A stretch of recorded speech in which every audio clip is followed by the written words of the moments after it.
दोस्तों कैसे हैं? उम्मीद कर रहे हैं कि ठीक एवं स्वस्थ होंगे। दोस्तों आप जानते हैं कि नहीं कि अगर आप गणित का फार्मूला याद कर लेते हैं तो उस फार्मूला से आपको 5 नंबर मिल सकता है, ठीक ना। 5 नंबर बढ़ जाएगा। यानी फार्मूला से भी ऑब्जेक्टिव क्वेश्चन यानी बहुत पूछता है। इसीलिए आप लोगों से गुजारिश है दोस्तों कि गणित के जितने सारे फार्मूला है उसको आप एकदम कंठस्थ याद कर लीजिए, और कैसा कैसा क्वेश्चन आपसे पूछेगा वही मैं बताने वाला हूं। और ये जो बताऊंगा ये आपके सीधा परीक्षा में आएगा। देखिए दोस्तों, यहाँ है कि किसी त्रिभुज की भुजा के शीर्ष दिया हुआ है। कोई त्रिभुज है और उसके भुजा का शीर्ष दिया हुआ है, तो त्रिभुज के केंद्रक के नियामक आपसे पूछ रहा है, ठीक ना दोस्तों। क्या पूछ रहा है? त्रिभुज, जैसे मान लीजिए ये जो त्रिभुज है और इसके अंदर में जो केंद्र है उसका आपसे पूछ रहा है कि उसका सेंटर क्या होगा। तो इसका सेंटर निकालने का फार्मूला होता है, क्या होता है जानते हैं दोस्तों?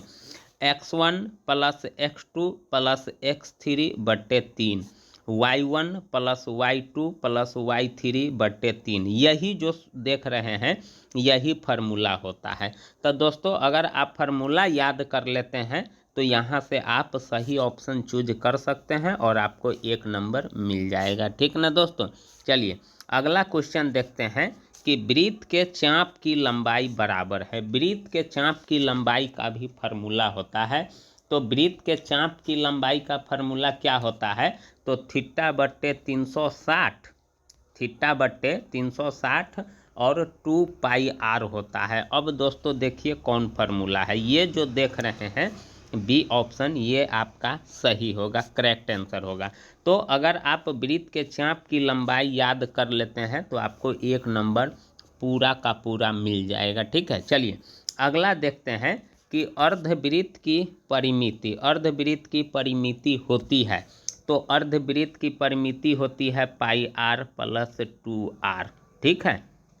अर्धवृत्त का परिमिति होता है πr + 2r। परिधि या परिमिति उसी को कहते हैं। अब खोजिए, आपका ऑप्शन है नहीं दिखाई पड़ रहा है, लेकिन दोस्तों जानते हैं एक स्टेप बढ़ा दिए हुआ है। देखिए यहाँ से r कॉमन ले लीजिए और यहाँ से r कॉमन ले लीजिए, तो r बाहर आ जाएगा तो ऐ दोनों में r निकल जाएगा, ठीक ना। ऐ दोनों में r निकल जाएगा तब पाई बचेगा, अब प्लस इसमें r निकल जाएगा तो 2 बचेगा। चलिए तो देखिए अब आपका फाइनल क्या बन गया दोस्तों, यहाँ देखिए, यानी ये जो देख रहे हैं पाई r into pi plus 2, r into pi plus 2।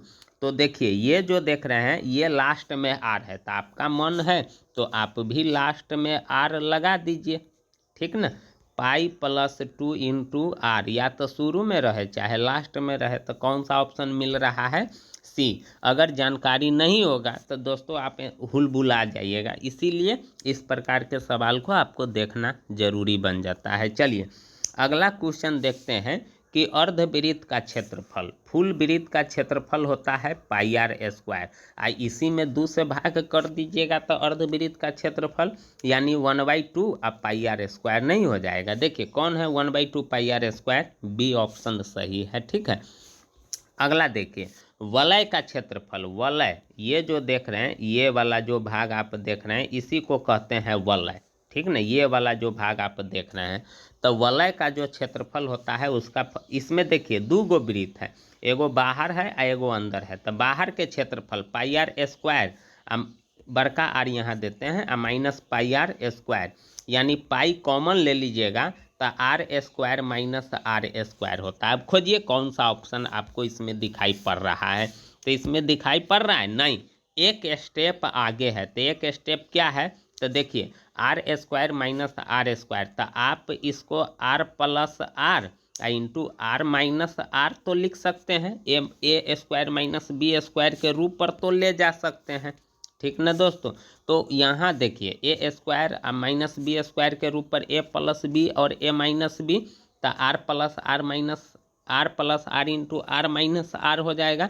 तो देखिए ये जो बी ऑप्शन देख रहे हैं यही आपका लग रहा है सही है, नहीं यहाँ जो बी ऑप्शन देख रहे हैं। तो इस प्रकार से दोस्तों अगर आप फार्मूला याद कर लेते हैं, तो मैं तो अभी 5 गो सवाल बना करके दिखाया हूँ, लगभग 10 गो ऑब्जेक्टिव क्वेश्चन आपको सिर्फ फार्मूला से टकरा सकता है। इसीलिए दोस्तों फार्मूला जरूर याद कर लीजिएगा, और फिर अगला और जो ऑब्जेक्टिव क्वेश्चन होगा मैं फिर अगले वीडियो में लेकर के आऊँगा दोस्तों। तो अगर आपको अच्छा लगा हो तो ज़रूर मेरे चैनल को सब्सक्राइब कर लीजिएगा, लाइक कीजिएगा, और तैयारी भी ज़बरदस्त कीजिएगा। तो दोस्तों हंसते रहिए, मुस्कुराते रहिए, और गुनगुना धूप का आनंद लेते रहिए, और परीक्षा की तैयारी में लगे रहिए दोस्तों। थैंक यू, धन्यवाद, आपका दिन शुभ हो।